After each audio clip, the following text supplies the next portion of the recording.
Masula, base forestry student, and today we're tackled about the topic martial law to people power 1970 to 1986. Before 1972, the Philippines held regular democratic elections with limits on presidential terms. President Ferdinand E. Marcos, nearing the end of the second term, declared martial law in 1972 using provisions of the 1935 Constitution. So, Marcos used martial law and constitutional change to stay power beyond legal limits. His authoritarian rule suppressed freedom but eventually led to strong public resistance that ended his regime through people power. Marcos' New Society. Marcos envisioned a revolution from the center. The center referred to the silent majority who were neither leftist or pro-radical change like socialist or communist society, or rightist we were pro-status, dominated by the few landed rich or the oligarchy. The center, through a strong executive, would bring about a new society. Ang bagong lipunan was self-disciplined, self-reliant, prosperous, and peaceful. New society would be created without resorting to nobody revolutions. The state, under the authority vested in Marcos by the Constitution, would implement socio-economic, political, educational, and cultural reforms. Thus, Marcos, through several presidential decrees, recognized the bureaucracy, formed the National Economic and Development Authority or NEDA to plan and supervise the National Development Program, and institute the Natural Grains Authority or NGA to stabilize grain supply and pricing. He regionalized the province to improve the administration and delivery of social service throughout the country. To balance population growth with economic growth, he set up the population. Marcos implemented nationwide land reform to free tenant farmers and allow them to own the land they cultivated. His government used taxes and foreign loans to build schools, hospitals, roads, and bridges, ports, and development energy projects like geothermal plants and the Bataan nuclear plant. In foreign affairs, the Philippines expanded relations with socialist countries such as China and the Soviet Union while maintaining ties with the US and Japan. So Marcos focused on land reform, infrastructure, energy development, and a more independent foreign policy to strengthen the country's economy and nationwide. So si Marcos is nag-focus siya sa mga infrastructure for development and for the strengthen sa usa ka country. During Marcos' rule, the opposition was weakened through intimidation, bravery, and arrest, leading to what critics called a conjugal dictatorship. After Imelda Marcos was appointed to powerful government positions, elections held under martial law were dominated by Marcos' party as opposition groups were divided, suppressed, or boycotted.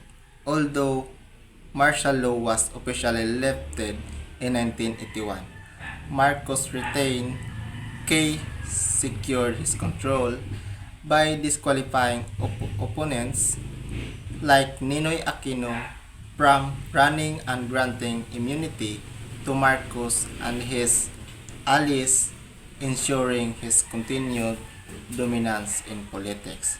So, Marcos kept control of the government by weakening the opposition, dominating elections, and changing the constitution to protect his power and block his rivals.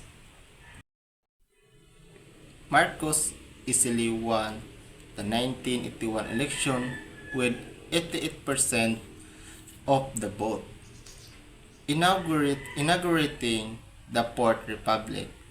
Martial law had silenced protests and detained opposition leaders, activities, and journalists. Despite restrictions, Filipinos found creative ways to show dissent, such as noise barrage and wearing protest t-shirts.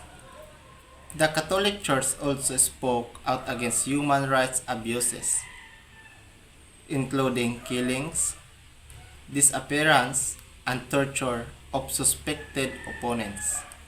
Thousands were arrested or killed, while underground movement and publications continued resisting Marcos' authoritarian rule. So Marcos' rule suppressed protests and detained thousands, but people resisted through creative protests, church advocacy, and underground movements against human rights abuses. Underground publications like Ang Bayan, Malaya, and We Forum spread anti-Marcos ideas, while Unidos 1981 boycott campaign inspired mass protests by students, workers, peasants, and religious groups against human rights abuses, death, taxes, and economic decline. By 1982, Marcos' regime faced threats from bombings, cap rumors, and movements like the Movement for a Free Philippines and the April 6 Liberation Movement, reflecting growing opposition. In 1983, Ninoy Aquino returned to the Philippines to support the opposition despite the risk, but he was assassinated at Manila International Airport, shocking the nation. The suspected military officers involved were later acquitted, causing public outrage. His funeral procession became a massive protest, uniting people from all classes, including the middle class, business sector, military, and church against Marcos. So, Ninoy Aquino assassination in 1983. 1983 siya na assassinate. Then, sparked nationwide protests, uniting people from all walks of life, and strengthening the movement that eventually led to Marcos' downfall.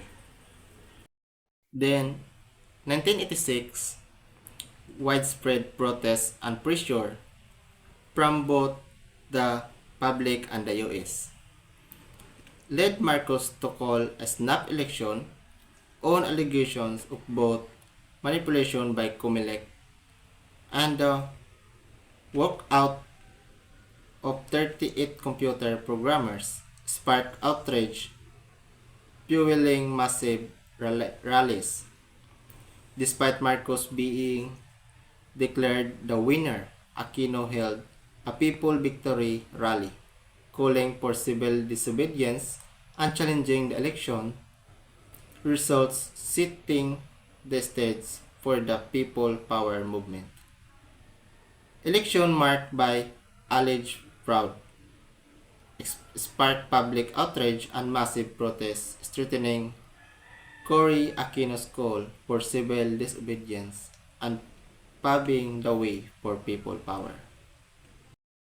And then, in February 1986, after Corazon Aquino won the disputed election, Juan Ponce Enrile and Fidel Ramos defected from Marcos, triggering the People Power Revolution at EDSA. Millions of civilians protected the rebel soldiers from Marcos' forces, offering prayers, food, and support. The massive helicopter pilots refused the attack, joining the revolution. Instead, this unprecedented civilian military cooperation led to the downfall of Marcos' regime. So the people power revolution at Idsa was a peaceful mass uprising where civilians protected defecting soldiers, leading to Marcos' fall from power.